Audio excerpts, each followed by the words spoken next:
आज आम्ही यलमार वंगेवाडीच्या विश्वकर्मा ट्रेलर आहेत, त्यांच्याकडून ट्रेलर विकत घेतला आहे. पण याच्यामध्ये पार्श्वभूमी अशी आहे की देशाचे पंतप्रधान आपले आदरणीय मोदी साहेब यांनी शेतकऱ्यांसाठी प्रधानमंत्री किसान सन्मान निधी देण्याची योजना आहे. या निधीची बचत करून त्यातले काही जवळजवळ आतापर्यंत आम्हाला 19 हप्ते मिळालेले आहेत आणि त्याच्यातून मग साधारण जे काही बचत झालेली आहे ती बचत कुठं तर चांगल्या कामासाठी लागावी आणि आपल्याला शेती कामासाठी मदत व्हावी म्हणून आम्ही जवळजवळ त्या निधीतून हा ट्रेलर खरेदी केलेला आहे. आणि त्याच्यामुळे हा ट्रेलर खरेदी केल्यामुळे शेतातली सर्व कामे आम्हाला आज सोपी होतील.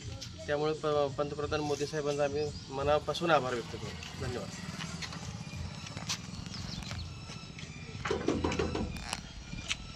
तसंच ठेवत असेल.